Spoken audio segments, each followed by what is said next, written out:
Hey guys, welcome back to Real Housewives Recaps. Today, we're talking Julie and Julia. This is the fourth part of the series, going through the behind the scenes and the walkthrough of the movie, talking about all of it, anything I can find out about the movie, and just enjoying this one so much. You guys have been so kind in the comments. Thank you so much. I'm so glad you're enjoying this as much as I am, because it's really a fun movie to talk about and a fun movie to cover. So let's get into the fourth part. Of course, we're picking up in the last episode where Julia Child's sister Dorothy is visiting. I still sound a little weird because I'm coming off my allergies. You know they're a pain for me. The first thing to go is my voice, even when I feel good. So bear with me on this. I'm doing the best I can. Let's get into this episode. I said it in the last episode, it bears repeating. I just love Jane Lynch in this role. I thought she did such a good job playing Dorothy, Julia's sister. I love the scenes where they're together. I thought Meryl and Jane had such good chemistry. They seem so happy in the scenes together. And in real life, of course, we know that Dorothy and Julia had a super tight relationship. In fact, that's how the writer of the screenplay, Nora Ephron, was able to put together a lot of the information she got is from letters from Julia to Dorothy. I'm interrupting for 2 seconds to let you know I am now on ko-fi.com/Real Housewives Recaps. I'm collecting toward a new microphone and sound system. I never remember what all that crap is called, but I priced it out. I'm trying to collect toward that. If that's something you're interested in giving toward, that's where you can do it. I really appreciate all those who have donated. I'm blown away by your generosity. And I really want to grow this channel. I want to sound better. I want to be more professional with my equipment. And this is the way to help me do that. So check it out, ko-fi.com/Real Housewives Recaps. So there's a party going on. Julia's handing out her food. All I could think of is, I want to be there and taste that food. It looks so good. She was passing trays. She's helping Dorothy get ready. She's loaning her some of her famous pearls that she's known for. She is excited because she's going to be introducing Dorothy to a man, a very tall man that she had planned for Dorothy to get to know. But what happens? She finds somebody else that she really likes, a not so tall man. So this is where we see her meet, and in real life what happened is she met Ivan Cousins, and she ends up marrying him. In the movie, it goes from this to the wedding ceremony. Ivan was an antique dealer in California.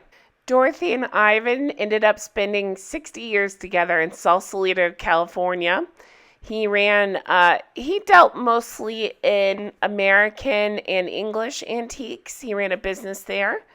And they ended up having 2 children. They had a daughter who they named Philadelphia, but they call her Phila for short. And she became a psychologist who lived with her family in Golden, Colorado. And they had a son named Sam. He's an architectural designer who lives in Connecticut. They allude to it quite a bit in the movie. And it's, I guess because at the time, they didn't really... It was hard to find information, but in a nutshell, it did appear like Julia Child really wanted to have children.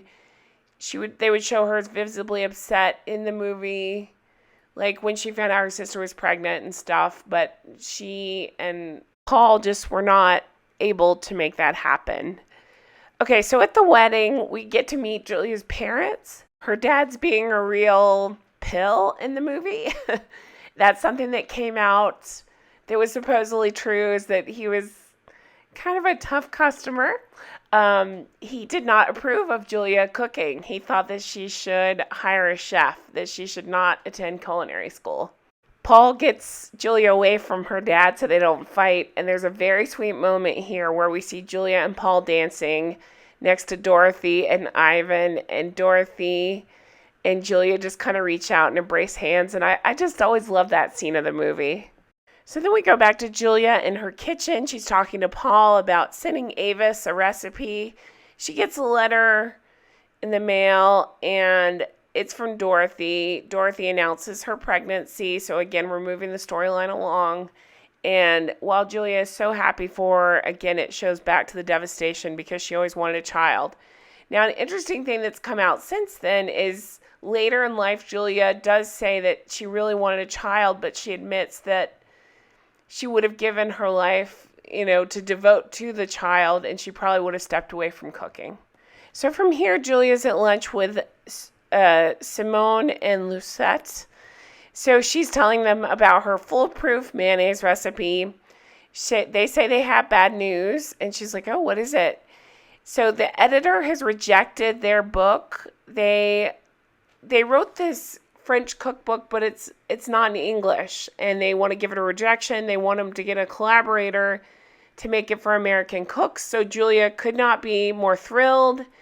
They ask her to be a part of it. She's so happy. It gives her a step toward her dream. Her dream was to make French cooking accessible for Americans. So from here we go over to Julie. Julie is playing this game with her blog that says, guess who's coming to dinner? It's this Wednesday. Clue 1, the degree of separation between her and Julia Child is about to shrink by 1,000. So we see her prepping. She's going to be making beef. I'm never going to say that right. Bourguignon. And the mystery guest we find out is Judith Jones. She's the editor who got Julia Child's book published. We see them watching Saturday Night Live. Dan Aykroyd is doing Julia Child. Now, I researched this because I was born in 1980, but I remember this being a thing. I just remember these clips. And so I looked it up and found out it was his idea to do these sketches for the show because he truly was a huge Julia Child fan. Turns out Julia Child loved the sketch so much that she had a copy on VHS and she would play it for party guests and get a kick out of it. I just thought that was a cool fact to know.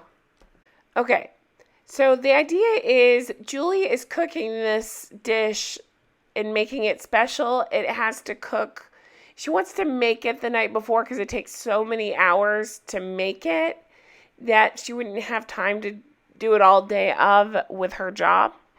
Well, she falls asleep and sleeps through the timer beeping and falls into a deep sleep, ends up waking up and realizes that she slept through her alarm and that it's burnt. We go back to Julia, and she's talking about, she's got her hands on the pages of this book they're working on. She says it's a big, dry collection of recipes. She's going to have to throw out most of it and start again. She's very happy to have this project. It's part of her dream to work on something like this. And she makes it for French cooking more accessible to Americans who are servantless. Of course, that's something that Julie teases about too. Paul brings up the idea, what if we have to leave Paris? The assignment was for 4 years, and they're only 8 months out from hitting the 4 years. You can't finish a cookbook in 8 months. And she's like, no, it's okay.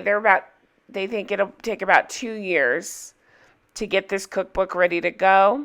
She doesn't want to leave Paris, so it's hard for her to come to terms with it. She just says she'll work on it over the mail if she has to from wherever they go next. She ends up mailing part of the book to Avis. She says it's top secret. There are people who would love to have this hollandaise recipe. She can't share it with anybody. Well, Simone and Julia end up going over to Lizette's house. So remember, this is a point of contention, is Lisette and how much she contributed to this book. She says she has a surprise. They're hoping that she's dropping out of the project, but that's not what it is. She introduces them to the Joy of Cooking author. And if she looks familiar, that is, of course, Bunny McDougal, who is Frances, I'm never going to say this right, Steamhagen from Sex and the City. So Bunny, Trey's mom from Sex and the City. And we find out it took her a year to write Joy of Cooking. And Julia brings up, wow, how did you do all those recipes in a year? And she's like, well, I didn't test them all, per se. Julia is completely horrified by this. Okay, my voice is getting crazy again, so I'm going to let this go here and rest so that way I sound more human next time. But I'm very excited to talk about the next part. We go more into the burnt dish of Julie's and how she has to get ready for this lady coming to dinner. We talk about Julia and what Avis did with her top secret copy of part of the book that Julia had sent her. And yeah, just everything else that's going on in the movie and behind the scenes. Again, thank you all so much for all the kind words. I'm so glad you're enjoying these recaps as much as I'm enjoying making them. I really appreciate it. If you're interested, do consider giving toward the mic. I'm trying to save up for that. I'm very excited about it. I can't wait to get one and take this show to the next level and keep going with it. If you're interested in Patreon, we do deep dives like this on the original Sex and the City series. If you want to check that out, we're also doing Always Sunny. It's one of my all-time favorite shows, and it's a really fun one to find out behind-the-scenes information on. I hope you guys have a fabulous day, and again, thank you for everything. Take care. Stay healthy. Bye-bye.